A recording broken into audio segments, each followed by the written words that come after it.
네, 안녕하세요. 애틀란타 부동산 TV의 한현 부동산 전문인입니다. 안녕하세요. 이형훈 용자 전문의입니다. 네. 한 주 어떻게 보내셨어요? 네, 바쁘게 잘 보냈습니다. 매번 먼저 물으시는데 오늘은 제가 한번 먼저 묻고 싶었어요. 네, 아무래도 저희가 채널에 이제 영상 올리다 보니까 궁금하신 부분도 많이 이제 질문을 해주시고 연락을 해주셔가지고 이메일 바쁘게. 참 많이 주시는 것 같아요. 네. 이메일 많이 주시는 것 중에 제가 보다가 이제 저도 궁금해진 부분에 대해서 좀 여쭤봤는데 네. 오늘의 토픽은 그 부분에 대해서 좀 준비를 해 주셨어요. 네. 저도 집을 살 때 과연 있던 집이 더 나은지 아니면 새 집을 사는 게 더 나은지 네. 가끔 정말 알다가도 모를 것 같은 선택에 기로에 서 있거든요. 그쵸. 뭐 이휘재 인간극장도 아니고 그냥 선택해서 결정해서 하고 샀다가는 금방 또 이사 갈 수도 없는 거고 그쵸. 사실 신중에 기해야 되는 부분인데 과연 이 리세일 홈이라고 부르는 기존에 있던 집과 뉴홈이라 부르는 새 집들의 네. 차이에 대해서 오늘 조금 설명 부탁드릴게요. 네, 아무래도 이 부분 질문이 많으셨고요. 고민을 실제로 많이 하세요. 그래서 저희가 차 살 때와 마찬가지로 새 차가 좋냐, 중고차가 좋냐, 집도 마찬가지로 새 집을 가실 거냐, 아니면은 헌집이라고 하는 거는 리세일, 새 집이 아닌 그 이제 중간에서 고민을 많이 하시는 부분들인데, 그래서 오늘은 이 새 집이랑 리세일 집 부동산 절차에 대해서, 매입을 하실 적의 절차에 대해서 먼저 간단히 설명을 드릴게요. 네. 네, 우선은 새 집 같은 경우는 저희가 집을 볼 적에 모델하우스라 그러죠. 네, 그렇죠. 모델하우스를 직접 방문을 합니다. 정말 멋있는. 네, 그래서 거기 모델하우스는 그냥 이렇게 껍데기로 돼 있는 게 아니라 스테이징이라고 하는데, 모델하우스는 포장을 잘 해놨습니다. 그래서 그 모델하우스는 실제로 옵션 같은 것들이 많이 들어가 있고요. 그렇죠. 잘 꾸며져 있습니다. 가구 배치라든지 그 집에 구성하는 구성품들이 정말 그 집을 그대로 사고 싶어요. 너무 사고 네. 싶죠. 네, 그래서 그것들은 다 디자이너들이 직접 페인트 색깔이라든지 가구 매치라든지 이런 거를 인테리어를 신경을 쓴 집이라고 보시면 되고요. 그 집을 방문을 하셔가지고 먼저 거기에 이 모델하우스에 혹은 똑같은 플로어 플랜 혹은 다른 플로어 플랜을 정하셔가지고 동네 안에 있는 집 어느 랏을 집에다가 이 집을 어느 랏에다가 어느 땅에다가 지을 건지 요것도 이제 결정하시는 과정이고요. 새 집은 그 모델 하우스를 기준으로 내가 조금씩 바꿔가면서 상상을 할 수 있다. 그런 말씀이신 거죠? 그렇죠. 네, 거기서 이제 옵션 같은 것들을 더 추가하시거나 아니면은 뭐 또 이거는 필요 없다 하시는 분들 같은 경우는 추가 안 하시는 경우도 있고, 반대로 리세일 같은 경우는 이제 셀러가 되는 거죠. 네, 셀러가 거주하고 있는 집을 부동산 에이전트를 통해서 같이 약속을 해가지고 직접 이렇게 보고, 이렇게 새 집이 아니기 때문에 사람이 살고 있잖아요. 그렇기 그렇죠. 때문에 이제 문제점 같은 것들, 집에 이런 것들은 유심히 봐야 된다 하는 부분 같은 경우는 이제 부동산 전문인을 통해서 조언을 듣고 이렇게 집을 샤핑을 하신다고 생각하시면 되고요. 미리 살았던 집이어서 누가 살았기 때문에 문제가 있을 수도 있지만 누가 살아주었기 때문에 그 문제점을 미리 좀 알아주었다 라고도 표현을 하시잖아요. 그렇죠. 예전에 한번 저희가 다른 영상에서 말씀을 드렸었는데, 집이라는 거는 그 땅에 지어진 대로 그대로 있는 게 아니라 계절에 따라서, 기후에 따라서 집이 움직이고 그 땅에 세틀이 됩니다. 그래서 세틀이라고 하는데 잘 장착이 돼 있는 장착되는 시간이 있기 때문에 오히려 뭐 새 집이 꼭 다 좋다는 거는 아니고요. 장단점이 분명히 있습니다. 플로어 플랜을 좀 바꿀 수 있는 장점은 또 새 집에 있고, 네, 이런 약간 자리를 잡는 부분은 헌집이라 표현하기로 네, 했지만 리세일. 홈에 있다. 네, 이런 장단점이 있고요. 새 집 같은 경우와 이렇게 리세일 같은 경우에 집 매매하는 과정 같은 경우에는 기간적으로 조금 차이가 있을 수가 있어요. 보통 새 집 같은 경우는 만약에 땅에서 이런 랏에서 시작을 해가지고 처음서부터 파운데이션이라고 그러죠. 처음서부터 이제 시작하고 완공까지가 타운하우스 같은 경우는 4개월에서 5개월 정도라고 말을 하고요.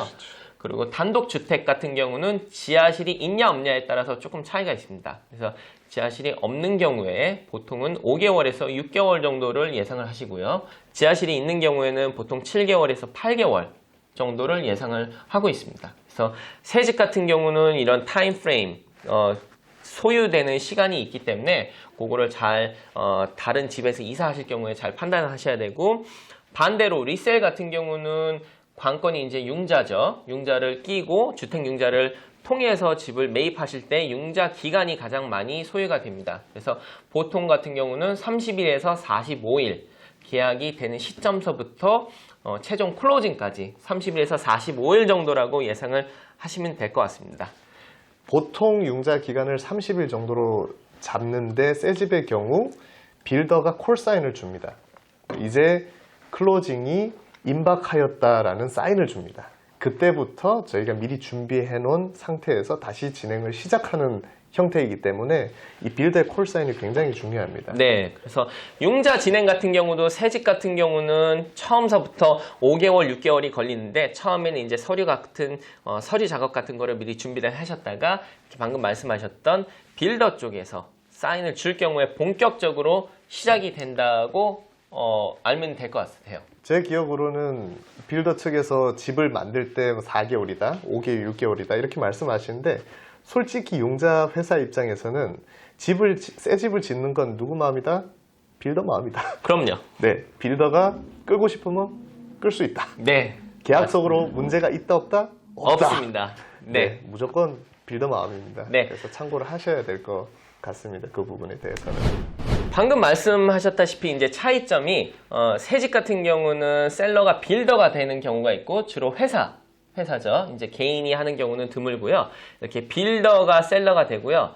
리셀 같은 경우는 개인 혹은 종종 코퍼레이트도 있습니다. 회사의 소유 주택을 사는 거기 때문에 이제 그 셀러 면에서 이런 차이가 있고요. 홈 워런티에서도 또 차이가 있습니다. 새 집 같은 경우는 아무래도 저희가 새 차를 사게 되면은 일정 기간 워런티를 받지 않습니까? 그렇죠. 네, 주택도 마찬가지로 빌더가 제공하는 워런티 1 to 10 이라고들 많이 표현을 하는데, 1이어 같은 경우는 처음 집을 클로징 하시고 1년 정도 같은 경우는 워런티에 다 포함이 된다고 생각하시면 되고요.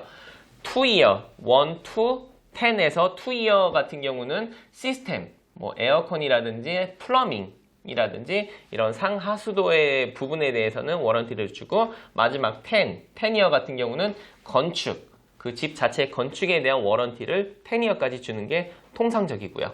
그리고 반대로 리셀 같은 경우는 파는 사람, 셀러를 통해서 집을 거래하는 과정 중에서 이제 떨파리, 셀러가 직접 워런티를 주는 게 아니라 그런 제3자 회사를 통해서 워런티 회사에서 제공하는 그런 일종의 보험이라고 생각하시면 되는데, 엄연히 말하면 워런티라고 하는데, 그 홈 워런티를 사서 1년 정도의 기간을 커버해주는 게 통상적인 거고요. 예, 이런 차이가 있습니다. 네, 심지어는 이런 계약서 부분에 있어서도 차이가 있다고 그래요. 제가 네. 알기로도 보통 이 조지아 같은 경우에는 조지아 어소시에이트 오브 리얼터 협회에서 네. 제공하는 폼을 쓰는데, 아까 전에 말씀드렸다시피 집 짓는 기간 누구 마음이다? 빌더 마음이다. 네. 네, 빌더는 계약서 자체도 자기들이 다 만들더라고요. 네, 맞습니다. 그래서 새 집 같은 경우는 빌더 계약서를 쓰는 게 통상적이고요. 특별한 경우 아닌 이상 거의 제가 다른 빌더 계약서 외에 다른 계약서를 쓰는 경우는 못 봤어요. 그래서 빌더에서 자기네들 상황에 맞게끔 바꿔놓은 계약서, 억울하더라도 어쩔 수가 없습니다. 그래서 이런 새 집 같은 경우와 방금 언급하셨던 리셀 같은 경우에 계약서는 이런 차이점이 있고, 그런 이유가 이제 그 계약서 내용을 보면은 좀 아까 언급하셨지만, 새 집 같은 경우는 집 짓는 과정에서 기후라든지 혹은 집을 공사하는 그 구성품, 집에 공사하는 과정 중에서 구성품들에 대한 매테리얼에 대한 오더, 이렇게 공장에 대해서 이렇게 오더를 해야 되는데, 그 공장에서 오는 시간이 늦어진다든지 혹은 품절된다든지 이런 경우가 종종 있습니다. 그래서 집 짓는 과정도 예상했던 것보다 조금 더 늦어지거나 더 빨리 되면 좋은데 늦어지는 경우가 있고, 또 공사 자체가 지연되는 경우가 있습니다. 그렇죠. 뭐 밖에서 일하는 것 같은 경우는 뭐 눈이 온다든지 뭐 기상 악화로 인해서 딜레이가 되는 경우가 있기 때문에 그런 내용들이 다 빌더 계약서에 다 들어가 있다고 생각하시면 될 것 같습니다. 어떤 경우는 한때 트럼프 펜스라고 이제 국가 장벽을 쳤을 시기에 네. 아무래도 난민 노동자를 많이 고용했던 빌더 측에서는 이 공사 기간이 무기한 연장됐던 적도 있었어요. 맞습니다. 네, 그만큼 그런 변수의 상황이 굉장히 많다라고 이해를 하시고 새집 구매를 고려하셔야 될 것 같습니다. 네, 그래서 방금 언급하셨듯이 이제 부동산 시장이라는 거는 이런 경제라든지 정책에 따라서 직간접적으로도 영향이 있어가지고 이런 새집 같은 경우도 직접적으로 이게 영향이 받는 때가 있습니다. 그리고 중요한 거는 이제 홈 인스펙션이라고 집 점검을 하잖아요. 새 집 같은 경우는 집 점검을 여러 번 합니다. 그래서 집이 짓고 나서 프레임이라고 하는데 미국은 한국이랑 틀리게 미국 집들은 다 나무로 되어 있습니다. 그렇죠. 네, 그래서 나무 프레임이 다 올라가고 시드락이라고 하는데 석고보드, 쉽게 말씀드리면 그렇죠. 석고보드인데 이 시드락 벽을 덮기 전에 이 안에 집 안에 들어가 있는 전기 배선이라든지 플러밍이라든지 이런 거에 대해서 이제 설명하는 오리엔테이션이라는 미팅을 갖습니다. 그래서 빌더가 자기네들이 이제 벽을 덮기 전에 요게 이제 이 부분에는 뭐가 들어가고 플러밍이 어떻게 지나가고 에어컨이나 히터 같은 것들이 벽 안으로 이렇게 지나가고 우리가 이렇게 이런 식으로 집을 지을 거다라는 미팅을 갖고 이제 바이어 되시는 분한테 설명을 하는 그런 시간이 한번 있고요. 그 다음 다 짓고 나서 클로징 전에 보통 한 일주일에서 5일 전에 연락이 옵니다. 그래서 이제 워크드루 혹은 다른 빌더는 어떤 빌더는 또 그 시간을 오리엔테이션이라고 하는데 흔히들 저희가 인스펙션이라고 생각하시면 돼요. 빌더랑 같이 하는 인스펙션이라고 해가지고 보통의 경우에는 인스펙터를 고용하는 경우는 없고요. 보통 바이어분이랑 빌더 그 다음 부동산 중개인 이렇게 같이 한 자리에 만나가지고 집이 잘 지어졌는지 눈으로 보이는 부분들. 네, 육안상으로 다 점검을 해가지고 그 자리에서 하나씩 이렇게 짚어내고 수정을 요구한다 생각하시면 되고 마지막으로 이제 클로징 전에 클로징 당일 혹은 하루 이틀 전에 워크드루에서 지적했었던 부분들이 다 고쳐졌는지 최종적으로 점검하는 그런 미팅이라고 생각하시면 될 것 같아요. 그래서 파이널 워크드루라고들 많이 하시고요. 반대로 이제 리셀 같은 경우는 이런 과정들을 보통은 듀 딜리전트라는 기간 안에 계약 후에 부동산 계약 후에 바이어 쪽에서 인스펙터를 개인적으로 고용을 합니다. 그래서 그 인스펙터를 통해서 홈 인스펙션을 집 전체를 점검받는 과정이라고 생각하시면 되고요. 주택 가치를 평가하는 어프레이저 부분도 리세일 홈이나 뉴홈에 따라서 차이가 분명히 있습니다. 네. 이제 어프레이저는 보통 융자 회사에서 많이 신청을 하는데요.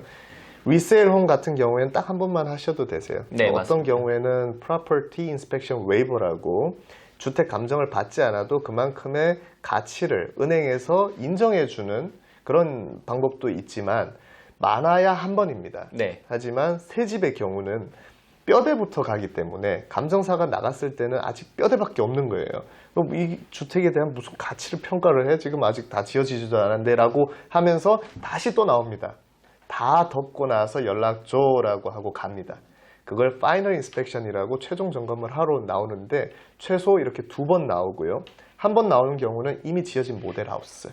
그런 경우는 이미 다 덮었죠. 네. 그런 경우는 한 번만 나와도 되지만 주로 뉴홈의 감정은 2번 정도는 나온다라는 걸 아셔야 되고 그만큼 비용도 조금 더 든다라는 것도 있습니다. 그리고 이 감정 평가에서 새 집의 경우 조금 더 중요한 점은 모델 하우스를 구입할 경우 네. 아무래도 업그레이드가 많죠. 네.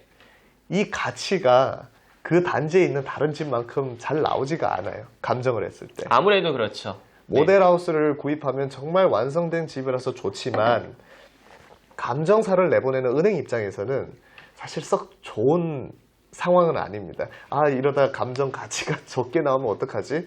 그럼 손님께서 더 다운을 하셔야 될 텐데 그 다운을 한다는 의미 자체가 업그레이드 된 만큼 손님이 조금 더 아웃파켓으로 직접 현금을 내고 업그레이드 하는 그런 원리가 되지만 가치가 잘 나왔다. 감사합니다. 땡큐죠. 네. 하지만 그런 경우가 많이 생길 수 있다라는 거 참고로 알고 계시면 좋을 것 같습니다. 네. 그래서 이렇게 모델하우스, 손님 바이어분께서 모델하우스를 거래하는 경우에는 반드시 부동산 에이전트랑 계약 전에 미리 상의를 하셔야 되는 부분이 이렇게 방금 말씀하셨던 꽤 많이 감정 평가액이 그만큼 안 나오는 경우도 종종 있기 때문에 미리 상의를 하셔야 될 것 같습니다. 그리고 마지막으로는 저희가 클로징, 최종적으로 집을 다 하고 점검을 하고 파이널 워크드로까지 끝나고 클로징 변호사에서 또 차이가 있죠. 그래서 새 집 같은 경우는 이미 빌더가 정해놓은 지정된 변호사가 있습니다. 그래서 바이어가 다른 변호사를 통해서 클로징을 진행하고 싶어도 그게 허용이 안 되고요. 조금 힘들죠, 사실. 네. 이제 바이어, 즉 구매자 측에서는 내가 내 집 구입하는데 변호사 내가 정할래라고 할 수 있어요. 하지만 보통 이 집을 짓는 빌더 측 변호사를 쓰게 됩니다. 그 이유는 그 단지를 사실 이 변호사 회사가 다 맡아서 해요. 이미 리서치가 끝났습니다. 이 변호사 회사에서는. 그래서 보다 좀 더 정확하고 비용면도 좀 싸다라고 하지만 간혹 싸지 않는 경우도 있어요. 그래서 손님께서 알아보실 수는 있습니다. 하지만 저희도 손님을 도와드리는 입장이지만 빌더 측이 제시하는 변호사 회사의 비용이 터무니없이 비싸지 않다라면은 좀 더 일은 정확하게 처리를 해주고 서류가 왔다 갔다 하는 부분이 많이 있기 때문에 해당 변호사가 하는 게 일이 조금 더 쉽습니다. 네. 아무래도 이런 새 집 같은 경우는 지정된 변호사가 있고 반대로 리세일 같은 경우는 바이어분이 선정을 하실 수가 있는 옵션이 있습니다. 그렇죠. 네, 이런 차이가 있습니다.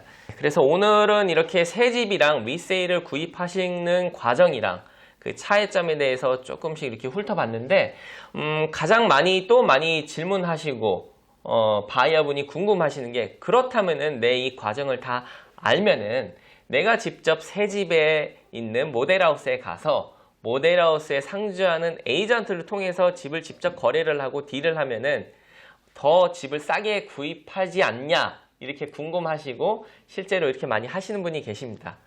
하지만 현실은 그렇지가 않습니다. 네. 이렇게 막 오시는 분들이 많아요. 네. 사실. 그래서 엄연히 말씀드리면은 그 모델하우스에 있는 세일즈 에이전트는 빌더만 대변을 하는 에이전트고 설령 바이어분께서 직접 모델하우스를 가셔가지고 딜을 한다고 한들 서류상에는 엄연히 명시가 돼 있습니다. 바이어는 커스터머로 바이어는 직접적으로 대변하는 상황이 아니라는 거가 돼 있기 때문에 아무래도 협상 자체가 그쪽으로 많이 치우치기 때문에 이 새집 같은 경우는 더욱더 조심하셔야 되고 그렇다고 그쪽에서 에이전트 흔히 말하는 복비라고 하는데 그 커미션을 줄여주는 경우는 없습니다. 이미 정해진 버짓이 있기 때문에 그렇기 때문에 바이어분께서 직접 가셔서 협상을 하신다고 해도 가격 면에서도 큰 차이가 없기 때문에 반드시 새 집이라도 부동산 에이전트 혹은 전문인과 같이 가셔가지고 진행을 하시기를 말씀을 드립니다. 네, 이거는 극히 개인적인 생각도 있지만 자꾸 에이전트를 사용하시라라고 말씀을 드리는 것도 어떤 분들에게는 약간 부담일 수도 있어요. 많이 지식이 해박하신 분들도 요즘에는 많기 때문에. 하지만 새 집의 경우 기간이 길다. 이 부분에서 충분히 손해를 볼 수 있는 소지가 있다.